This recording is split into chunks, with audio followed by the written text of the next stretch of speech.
Good evening and welcome to the October 25, 2022 council meeting. Clerk will call the roll, please. Odekirk. Present. Hanson. Present. Matzdorf. Here. Gilson. Here. Hildebrand. Here. Wilson. Here. Shosky. Nelson. Here. Let the record show we have a quorum. Next is a pledge. Please stand. I pledge allegiance to the flag of the United States of America and to the republic for which it stands, one nation, under God, indivisible, with liberty and justice for all.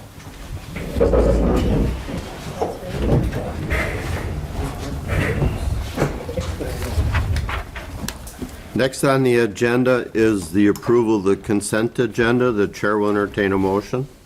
I move we approve the consent agenda. Wilson? Second. We have a first and a second. Any discussion? Clerk will call the roll, please. Nelson. Yes. Hildebrand. Yes. Matzdorf. Yes. Wilson. Yes. Odekirk. Yes. Hanson. Yes. Gilson. Motion carried. Thank you. Next on the agenda is the audience portion where we ask people to be signed in and be called on by the chair. This evening, we have one person who signed in. We appreciate it. John Binder. John? All right, thank you. This time I don't have any handouts. I'm here because of your new business item C, which is approval of the 2022 comprehensive plan. And you know my position as far as I think, but also I'm speaking as an individual tonight. And you've heard me in the past talking about the importance, I think, and a good opportunity to include a number of environmental concerns in a comprehensive plan. I did attend the Planning Commission meeting, the last one, where they made the decision to recommend the plan that you had in your packet today that you'll be voting on.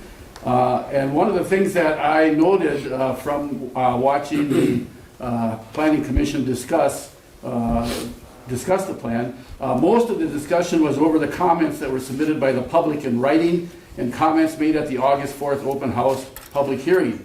Regional planning advised the city that the comprehensive plan focuses mostly on land use issues, and environmental issues are not usually part of a comprehensive plan. The commission concluded that most of the comments addressed issues that should not be part of the comprehensive plan, but possibly, I like that word, but possibly be handled under the other city functions as we go through these next 20 years. One of the things that I found out when I heard them say that usually it's not included, times are changing, because I went online and did a search about municipalities that are including environmental issues, and they are. It's changing. They are having that as part of their comprehensive plans. In fact, the West Central Regional Planning Commission, which is one of the, I think, 7 planning commissions the state has, the 7 counties in that region asked that regional plan to add a 10th area to the 9 areas that are required by the state for you to include addressing in your comprehensive plan. So they added a 10th one, which was titled Energy and Sustainability. So they dealt a lot with sustainability issues related to the environment in their plan. I know you're our new city administrator. In your packet, I encourage you to take a look at the action plans at the end of your packet, at the end of the plan, and it's on page 85, I think it said. There's 51 action items as a result of what was looked at in the plan. And I looked at those 51, and about 9 of them does have some kind of connections to environmental issues, and I congratulate you folks for having that as part of the plan, but there's many others that should be in there. And I look forward to the future as we go through these 20 years, because in the evaluation and implementation language that's in here, there's going to be more public hearings, more opportunities for the public as they, develop more concerns about not having those kind of things in the plan. We'll be able to address plans at different times of the year, the 20 years where it has to be, looked at again. I think at 10 years for sure, but I think there's also something in there about 5 years looking at, some things as far as the plan is concerned. So I look forward to that. And also, I think Mother Nature is going to be a motivator for us to take a serious look as we go through these next 20 years of maybe revisiting the plan and coming up with some new goals and objectives that are going to deal with, I think, some serious environmental things that we're going to have to deal with in the future. So thank you for listening, and I'll be back. Thank you. We do appreciate when people come in and tell us what's on their mind. We always ask for people to do the talking and we do the listening. Moving on to item 5, no items were removed from the consent agenda. Moving on to item 6, new business. I'll introduce our city administrator, Tim Blakesley, who will introduce our TDS fiber presentation. Tim. Perfect. So TDS Fiber is here. Bruce with TDS will be doing a brief presentation on the upcoming fiber project in the community. It's going to take a course over about 3 years. We have a couple other agreements with TDS that'll be brought forward here to the council as we work through a full contact agreement and some fiber swap agreements. But with that, we're looking forward to the presentation. And Bruce, feel free to take it away. Good afternoon, and thank you guys for having me here, and on behalf of TDS as well. I say, TDS, and I'll talk a little bit about TDS project. It'll be very high level as it relates to, what's going on over the next, probably 2.5 years, 3 years, to Tim's point on the build. But a little bit different from TDS.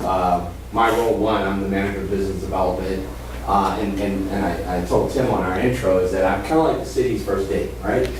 So I go out, I go across the country, I travel, I meet, I speak with a number of different people within the municipalities, and kind of we want to build a relationship. It's a little bit different from maybe our competitors, and I never say anything bad about our competitors, but TDS is really about building relationships, and hopefully you'll see this through the presentation.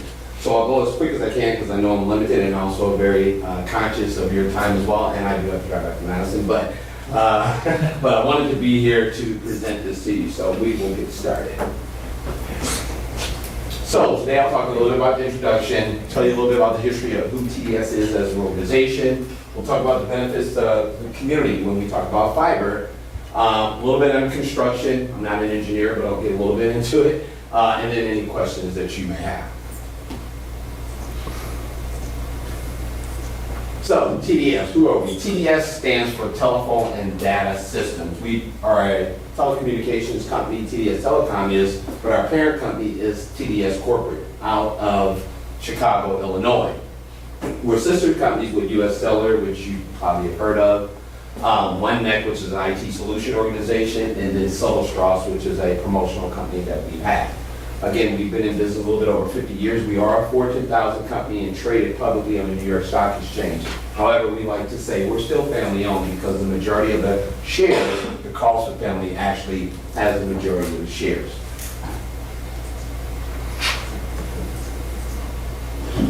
We're headquartered in Madison, Wisconsin. We're the 7th largest communication wireline organization in the nation. Now, I say that with a little pause, just to kind of set the stage here. AT&T is number 1. They're about $300 to $400 billion in revenue. TDS are about $1.4 billion in revenue. So a big difference, but at the same time, we know our lane, we stay in our lane. We know our citizens, our customers, and who we compete. We have about 1,000 or so rural communities where we're in, and we have approximately probably about 3,500 employees throughout our organization nationwide. So if you kind of take a look at this map here, and I don't know if you guys can see it, but this map here represents where we are today. So, okay. So we're about 34 states throughout the U.S., and what you'll see, and I can't really tell, but there's 2 blues here. So the blue, obviously the blues within the blue represents where we are either the ILEC, which is the legal term for incumbent local exchange carrier, legal term meaning phone company, or the competitor. A little bit different with TDS. Most wireline companies only have wireline, but we also have some cable properties.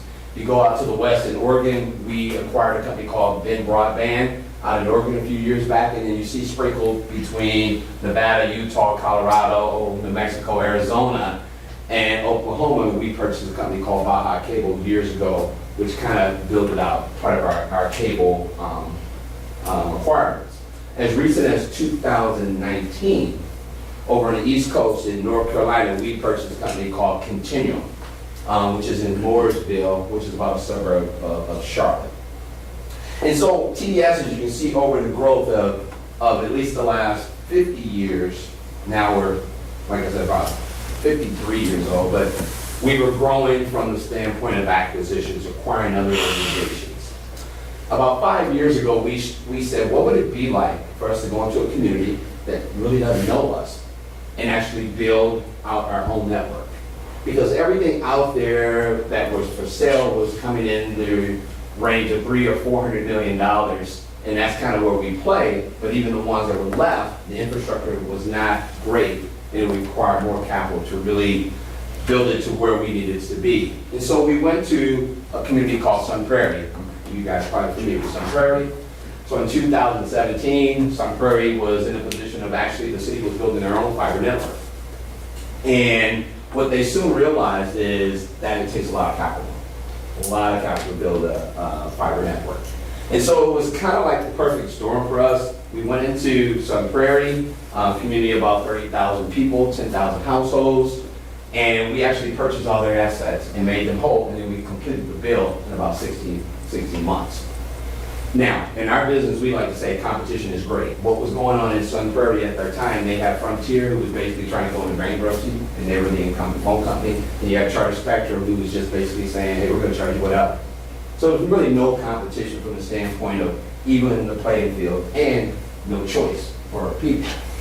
And so in our business, we say competition is good because it does kind of level the playing field, and it keeps us all honest, to be quite honest. So when we came into the market, as soon as we kind of planted that flag, Spectrum increased their bandwidth to their current customers from, I think they were at 60 was their highest meg, up to 100. And then when we got a little bit further in the bill, they went up to 200, free of charge, all free of charge. Obviously, competition does make for a better, I guess it keeps us honest to say that. So,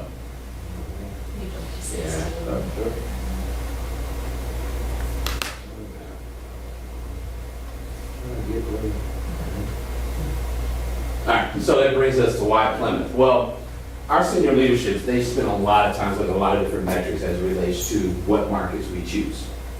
And we've chosen a number of markets. We've been 30 or 40 communities within Wisconsin, and we're currently out in Spokane, Washington, we're in northern Idaho, southern Idaho, and we're continuing to build and expand. But when you say why Plymouth?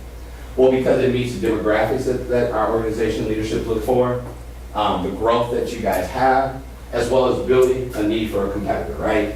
That competition is good.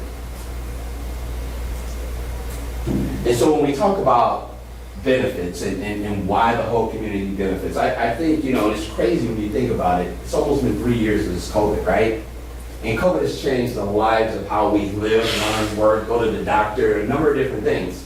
And so one of the things that's it's just one of the things that we all know is that we need reliable service. And particularly, I used to go in the office every day. Now I'm kind of a hybrid situation. I get to work from home. So obviously, needing a reliable service to do my job is very, very important. But two things I really want to bring attention to this slide is one, about it being a future-proof system, and two, reliability. Kind of talk a little bit about reliability, but let me tell you a little bit about future-proof. Meaning that once it's installed, fiber is installed, the node cabinets are placed, the electronics are in. If 10 years from now, the need for, the regular household now is, instead of we go up to 2 gig, from 300 to 2 gigs, and it's symmetrical, so say now it's, people need 10 gigs. Now it's not an invasive. All we have to do now is go into those node cabinets, replace the electronics, turn it up, and you're there. So no more digging, no more aerial, it's there. So that's how we like to say it's a future-proof system. And when we talk about our products, we have 3 products. So we have what we call single play, double play, triple play. Obviously, from a promotional standpoint, you go with all 3, it's fine. You go with 2, it's great. You go with 1, we still love you. But so we have a symmetrical speeds that start at 300 megs, all the way up to 2 gigs for residential and 10 gigs for commercial. We have TDS TV Plus, or a smart TV product, which actually I just got upgraded to, which is great. And then we have what we call our flagship product, which was a phone when we started a small phone company. So for those who still have landlines, we have that too. So when we take a look at Plymouth and the construction, this kind of outlines, you know, a high level, there may be some adjustments, but high level where we're actually targeting and what that looks like. So when you talk about miles of fiber, we're looking at about 80.3 miles of fiber to be part aerial as well as buried. Probably majority, I'm not sure from the engineering, but you know, typically in markets, we've been a higher percentage buried versus aerial, but it all depends on the engineering. When we talk about number of service addresses, we're close to almost 4,800 serviceable addresses. The investment here, close to $4 million, and that's all on us. No government fund, this is all TDS. And construction will probably start small in November, and we'll probably build out to 2025.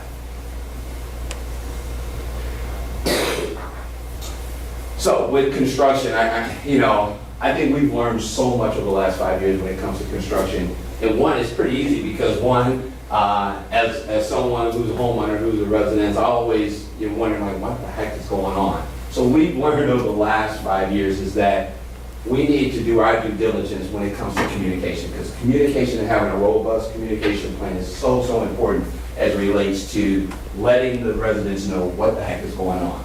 And I'll talk a little bit more about it, but we have mailers that start from the first week, 3 weeks out, then 1 week of, and then door hangers day of. And then our contractors utilize the sandwich boards only doing hours when they're actually construction. Again, making sure we're keeping that awareness to residents.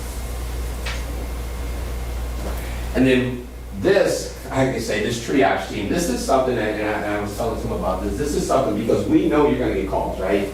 And we know over the last, like I said, 5 years that, people calling in, it's not your job to continue to, obviously man the TDS calls. You're gonna get some calls, we know that's gonna happen. But we have a triage team that's set up and that's specific to the build that's gonna happen here in Plymouth. And they can answer a myriad of questions that may come through. Now, more importantly, every single call that comes in is timestamped. And there's a reason behind that. It's because we want to make sure that there's an escalation placed on every single call. So if it's something like a dog fence, there's a timestamp. And there's a certain amount of time where it has to be addressed. And then the resolution takes place. So we want to make sure we're doing our due diligence as it relates to addressing those concerns of the community. But also, that line is also there for people who will call in after all pricing. People will call in, hey, when are you going to be in our area? A number of different things, but this triage number, and it's on all our piece of mailing that will go out. So what happens prior to construction? 3 weeks before construction, and the way we build these markets and their engineers is we do what we call a DFN system. DFN is an internal term to TDS, meaning digital fiber network, but it's really nothing more than polygons. And so we break up the community in these polygons of 200 or 300, what we call basically subdivisions, residents, and then we work our way through. So when our team is submitting for permits, they're permitting through a DFN. So what'll happen is they start in the southern end, that's where we'll focus, and we'll be like a rolling turn up. So it's not like we're here and this part. We've, again, like I said, over the last 5 years, you start to understand the complexity as well as you listen to the cities, you listen to the residents, and you start to engineer around because we know construction can definitely be disrupted. It is, so we want to do our best to make sure that we're being mindful of that and treating the community as our community. We work hard at that. Not perfect at all, by no means, so let me sit here when you talk about putting 80 miles of fiber in the ground. There are going to be some strikes, but we want to make sure that we're doing everything where making sure there's not a negligent situation. So 3 weeks prior to any type of build, this letter that you see up there on the right will be sent out to everybody in that particular DFN or that polygon, letting them know who we are, what we're doing, what's going on. It'll even talk a little bit about us working in, utility easements as well as public right of way. And also safety by no means, by every means, is definitely important. You guys are probably familiar with this. Obviously, I'm doing locates, there'll be flags out. Again, making sure we're bringing attention to where electricity is, where water line, sewer, or whatnot. So just again, just another piece of communication, letting people know what's going on. And then when we get to the construction begins, so you see these postcards to the left, 1 week out, every single person in that particular DFN, this will be mailed out. It's colored that way for construction color. Again, letting people know we're coming, what's going on. But more importantly, that number, that 855 number is circled. Please, if there's any calls, anything, definitely call that triage team. You'll also see on the far right there, you'll see the door hangers. Those will go a day up. So that contractor's actually putting them on the doors. Letting, again, the residents know we're here, we're coming, what's going on. And yet, again, that number is on there as well. And lastly, that sandwich boards. Contractors instructed to only put these out only during hours of actual work. Once they're done, they take them off. Next day, put them back out. So it's not left out or not secure. Hard surface and soft surface restoration, probably one of the biggest things. People are like, the eyesores of, wow, you're digging a hole. People not really truly understanding, well, we actually are in the right of way. It happens to be on the back end of the sidewalk, closer to your home. We get it, we understand that. But more than anything, soft surface restoration is about 2 weeks. Once, fiber is laid, hard surface about 3 weeks, 21 days. Obviously, here in Wisconsin, we have tough winters at times.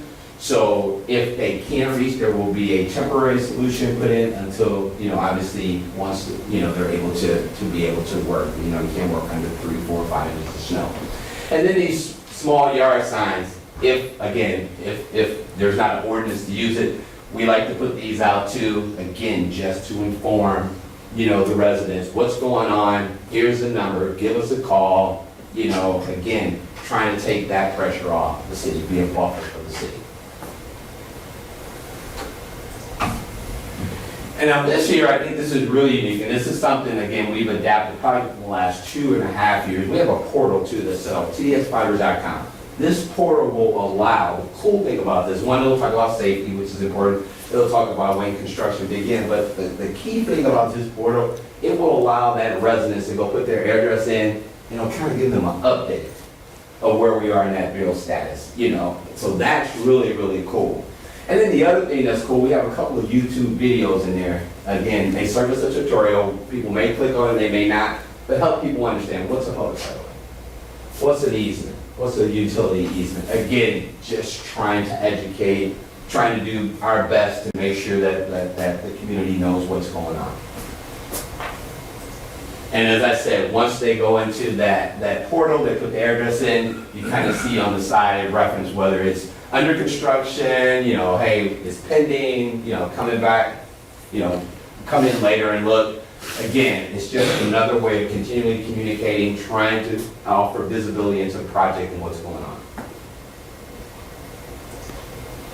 And finally, it's my last slide, and then I'll take some questions. I talked earlier, and I said that, yes, we're a publicly traded company, we're part of a Fortune 1000 company, but I did say that majority of the shares is owned by the family.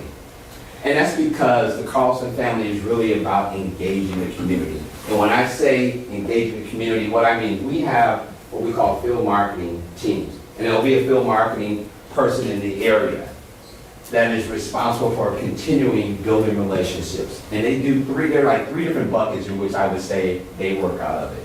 One, I'm a little passionate about the field marketing because I used to have field marketing until I came over to our government and regulatory side. But what they do is that they will look for any signature event, flagship events in town, they get behind it, sponsored, want to be part of the community. Secondly, from a business standpoint, the local Chamber of Commerce, getting involved, becoming a member, supporting dinners and golf outings, but just, doing things that continue to make us part of the fabric of the community. And then finally, from a philanthropic standpoint, it's really about, and we've seen a lot of it since the COVID strike, whether, it's a food pantry, Boys and Girls Club, something with schools, just getting behind things that, what I call, get caught doing something good. And that's really about being part of the fabric of communities that we actually go in. So hopefully, And hopefully that even in this type of presentation and what we do is a little bit different, because I know our competitors, they submit for permits because they have a statutory right to work in the right of way, and it's not about all that. And that's fine. Again, that's how they do it, but TDS, again, it's really about engaging the community, becoming part of the community, and let's just face it, it also helps with your business, creating good experiences. So that's my last slide. Thank you. I'll take questions. Hope I can answer them all. Thank you very much, Bruce, for coming. John? Is it mostly underground put in with directional boring? Yes, directional board. And then do you connect to each residence? So there will be an access point for each residence, but the only way the residents actually get connected from the access point to the house is when they call for service. Okay. Yeah. Any other So questions? is it like pedestals, basically? So there are pedestals. So and I didn't, I knew I had pedestals. We either use pedestals or they'll use oh my god, the flat ones that go on the ground. Yeah, handhold. Yeah. So depending on, if there's pedestals in the front, they'll put them right where the other ones are. We use handholds where, if it's obviously more aesthetically pleasing, we also have the ability to use handholds. Tim, anything to add? We'll be following up with the community and talking about this as it develops. Kathy will be involved as permits are released and construction needs. So, yeah, big undertaking. Sounds good. Thank you very much. Diane? At the risk of sounding, I don't know what. So this would be able to then eliminate if you're on Spectrum. Is that right? No. If you choose, yes, if you choose to switch to TDS, yes, it will eliminate you. That was in the back of my mind too. That's a good question, yes. Yes, that's a great question, and I would say, yeah, you probably might want to consider that. What is going to the average cost? So starting with, our lowest is 300 megs and it's symmetrical, so meaning up and down, upload, download, which is great. About $47 internet. When you start getting into the TV product, obviously it depends on the number of boxes you get, the number of, DVRs and things of that nature, but $47 for the internet, and that's 300 again, fiber, symmetrical, and then you kind of build it out. And then, obviously, there's going to be promotions, at least 2 years of promotions. There'll be a number of different opportunities to fit the budget that you have. So it's not going to be any, honestly, like I assume you have a competitor in town. So yeah, I'm pretty sure you'll probably have a better opportunity, better pricing, and a better product. And yes, it'll eliminate you the opportunity to get rid of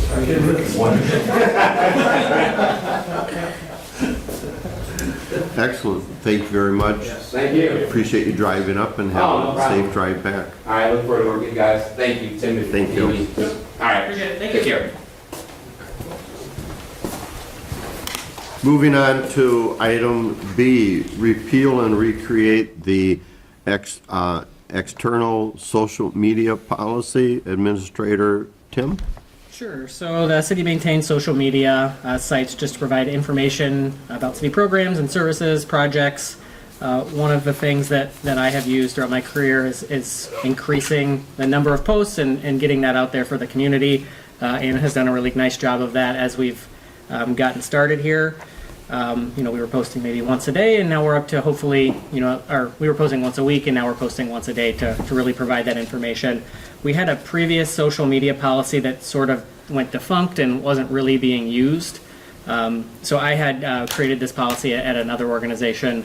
I think it really helps define records retention, our informational partners, who we're going to share. I've already received, at least one question from a business like, oh, can you share my, for-profit event? And that's something that our social media sites are really not intended to do. We're really trying to share city events, our nonprofit partners and other governmental entities.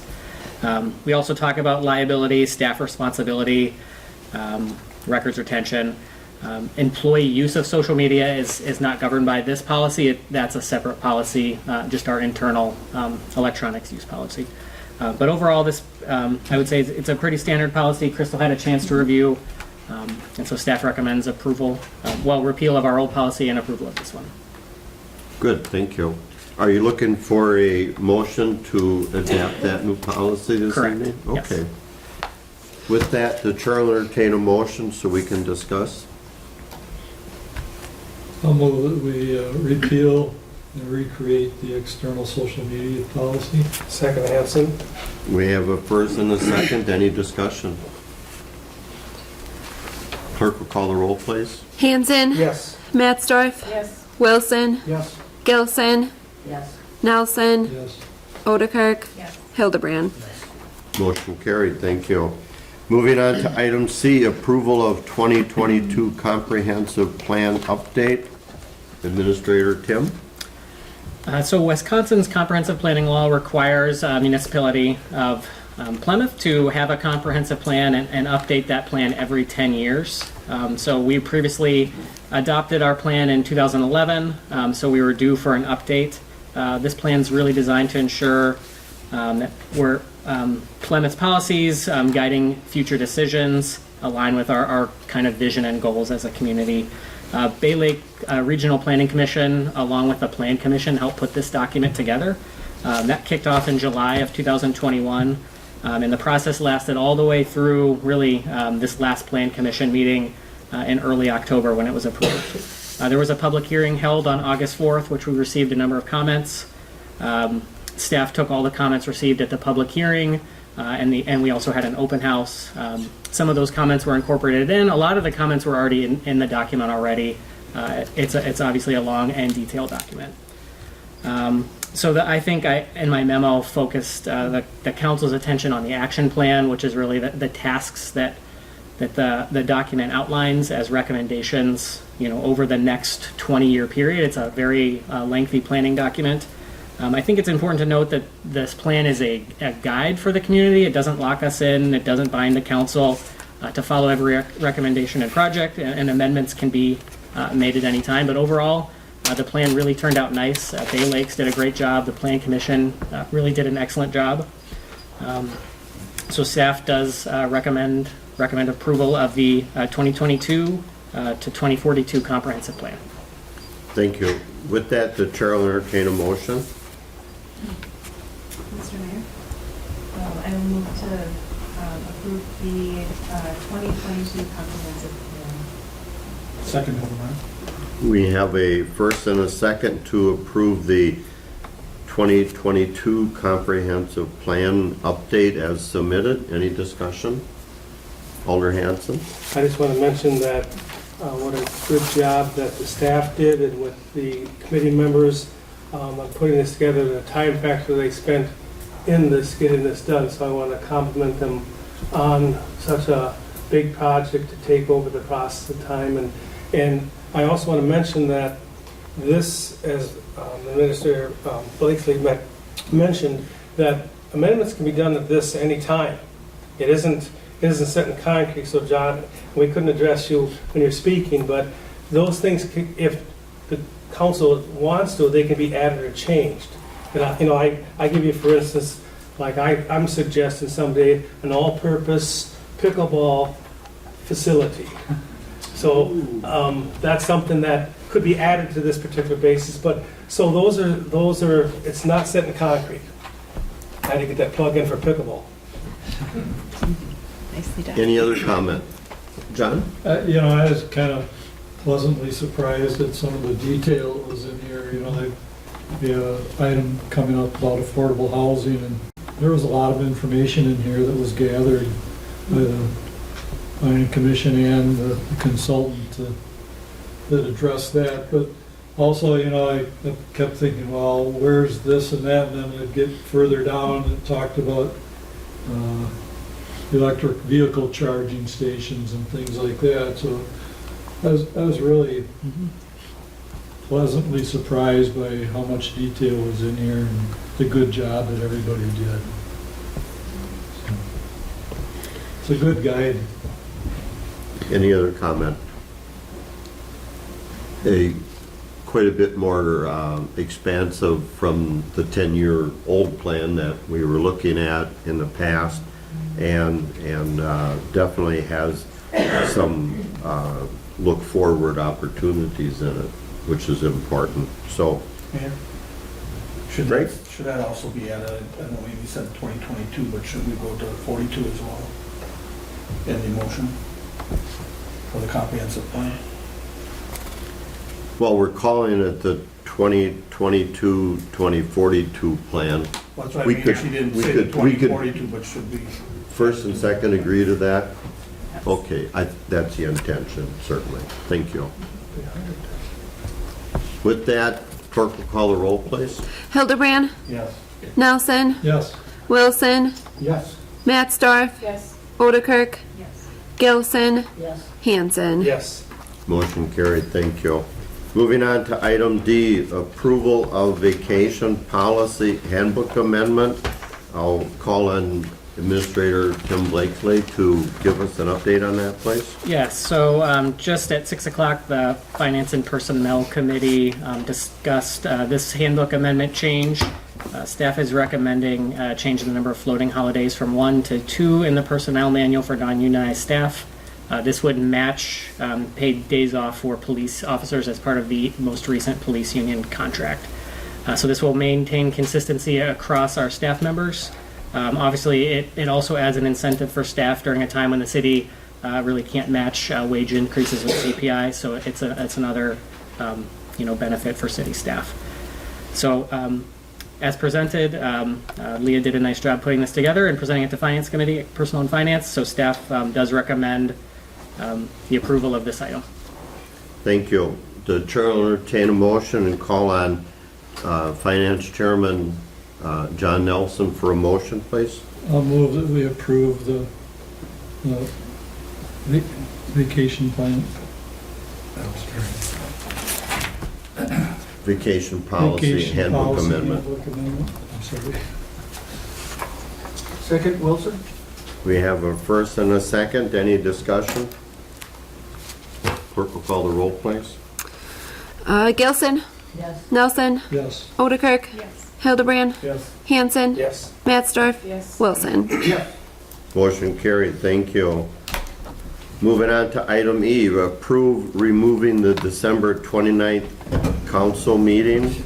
Anna, you're back in the saddle? yes. And right away, you're on the agenda. so- Yes, and I will say that it's not December 29th, it's December 27th, so I also made a mistake. But I have a new memo here, and it's just that in the past, council has removed the last meeting in December due to holidays, and we're just asking to remove that one. Okay, good. Thank you. The chair will entertain a motion so we can discuss. I make the motion that we remove the December 27th council meeting. Second, Alder Hanson. Let's get the date right. Isn't that? You said, you 27th. said 27th and it Yes. says 29th. Yes, So we want to use the right date, yes, which is the 27th. 27th, yes. Okay, Sorry for the confusion. we just want to make sure on that. Good spot, yes. Thank you. We have a first and a second. Any discussion? All in favor, say aye. Aye. Opposed? Motion carried. Thank you. Moving on to item F, discussion and action regarding ad hoc affordable housing committee. Alder Nelson? Oh, thank you, Mayor. Not knowing that there was quite a bit of discussion coming in the comprehensive plan, this thought came to mind that I think we urgently need to address affordable housing in Plymouth. And not for social reasons necessarily, but to help our companies that need housing for workers, but also for our elderly and those that are less able to buy housing around here. Couple of little items of interest related to that is in the comprehensive plan, I think it says that we'll need 1,007, not 1,006, but 1,007 housing units in the near future. That's pretty staggering to think about that.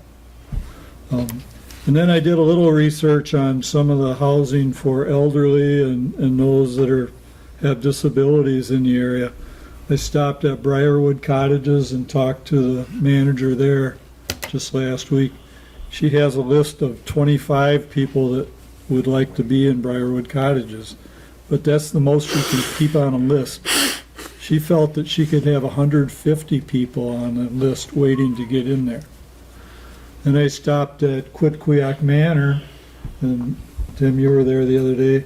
They've got 25 on a list there and could have, he said, probably 50. So there's really a definite need in Alder,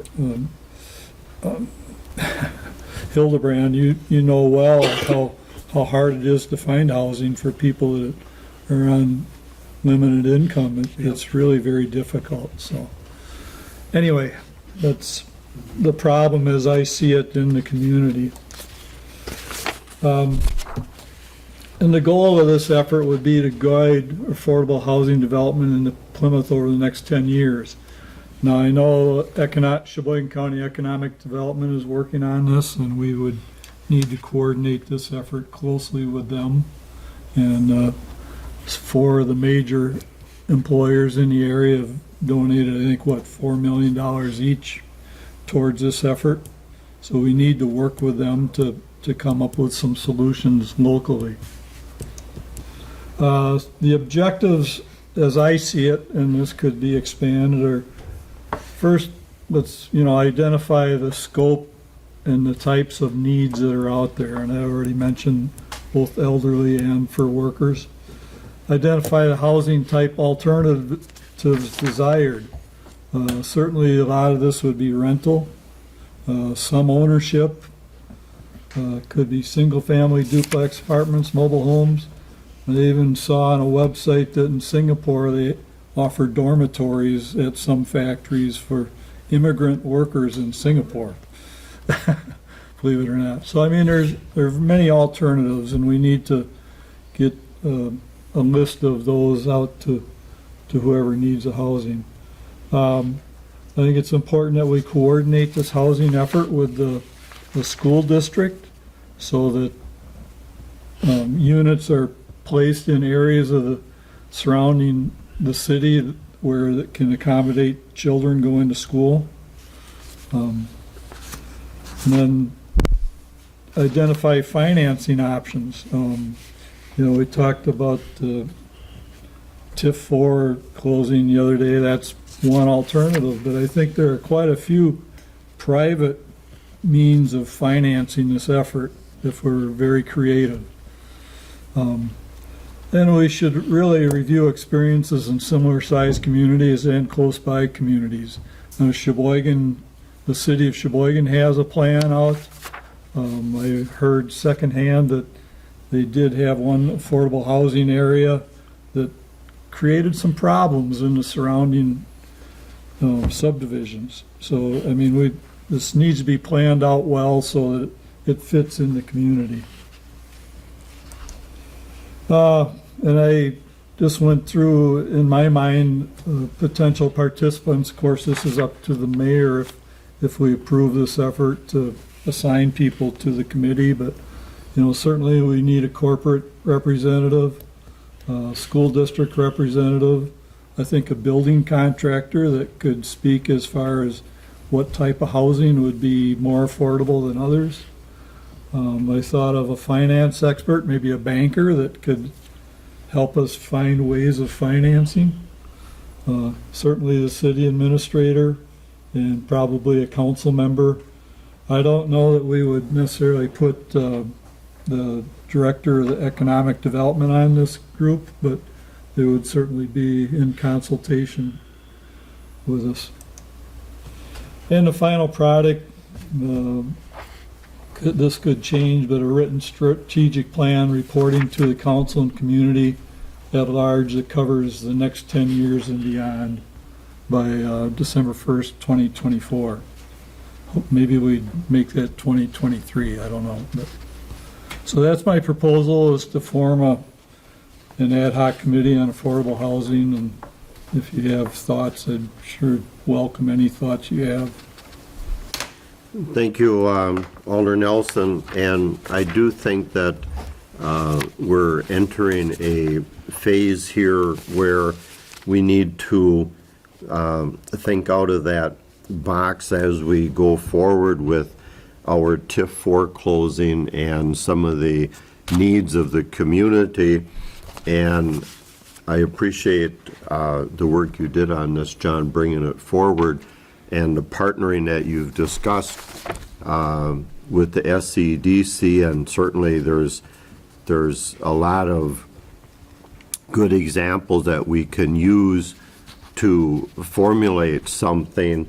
I would maybe suggest that we have our city administrator come take some of your thoughts and suggestions here and give us a roadmap with which to approach this, and then go forward with the ad hoc appointments, looking for volunteers from the community in order to participate in this. And I think you've got a good outline of the different aspects that would go into it. So I think maybe the suggestion here is to bring it back for further input, so that we have a good roadmap to work with sooner than later, not to delay it, but I think that we want to have something that we can present kind of on a best case comparison aspect to it, and I think that might be something that we can do. Crystal, you have a comment? If I may, Mayor, I would suggest that the motion be to authorize and direct the city administrator in connection with other city staff to prepare a resolution creating this ad hoc committee.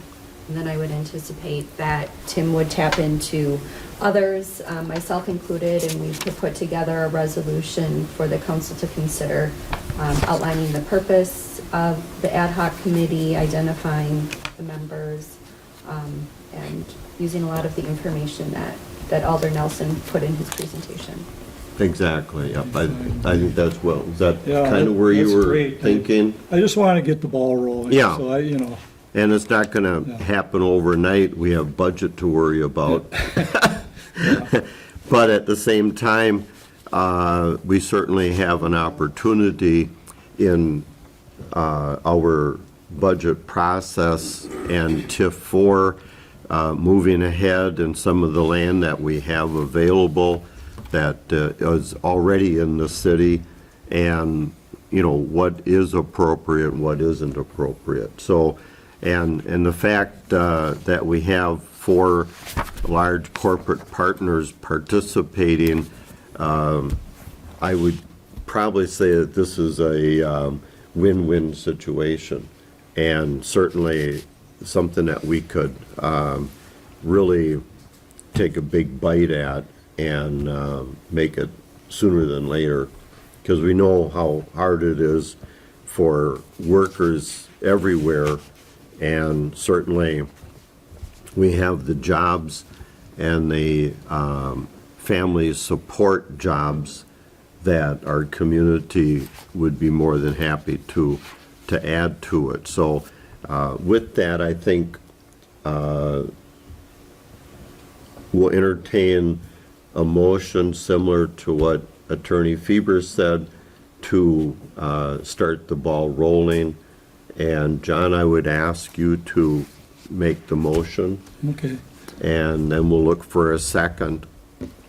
I'll make a motion that we Direct. direct the city administrator to draft or work with staff to draft a resolution. Does that sound good? Okay, Yeah, creating the ad hoc affordable housing. right. Second, Alder Hanson. We have a first and a second. Any comments on anybody? I think that's all exciting. Yeah. Maybe for the whole thing, and just getting, like you say, getting the ball rolling, that's exciting. Yeah, and we got to start it in order to do that. So, Alder Hanson? I want to compliment Alder Nelson in getting this going. Nice job. Thank you. One thing that stimulated me to think about this was, I don't know if you'd call it the loss of jobs at the Masters Gallery to Oostburg when they built a facility in Oostburg because they probably couldn't rely on enough people around here to staff it. So, we need to, Gotta go where the people. yeah, right. We were also tiffed out, and they weren't, so that helped them too. And they're in the same market, but certainly accessible, and that's important. Okay. And then in the comprehensive plan, it said that 3,000 people come to Plymouth to work from outside every day. That's pretty astonishing that they have to travel that many people Yeah. to Plymouth to work. That's good, yeah. So, And Highway 23 will help us on that too. God knows someone coming to pick up them. So with that, any other discussion? Okay, we'll call the roll for the resolution and start the wheels in motion. Gilson, Yes. Nelson, yes. Odekirk, Yes. Hildebrand, Yes. Hanson, Yes. Matsdorf, Yes. Wilson. Yes. Motion carried, thank you. Item G, I hereby announce a public hearing to be held at Common Council Tuesday, November 15th at 7:00 PM in room 302 at City Hall, 128 Smith Street, Plymouth, Wisconsin, regarding the proposed 2023 budget for consideration and adoption. Chair entertains a motion to adjourn until November 15th. Make special note of that because we are moving it 1 week back after election to November 15th, 2022. Move to adjourn, Wilson? Second. We have a first and a second. All in favor say aye. Aye. Opposed? The ayes have it. Thank you.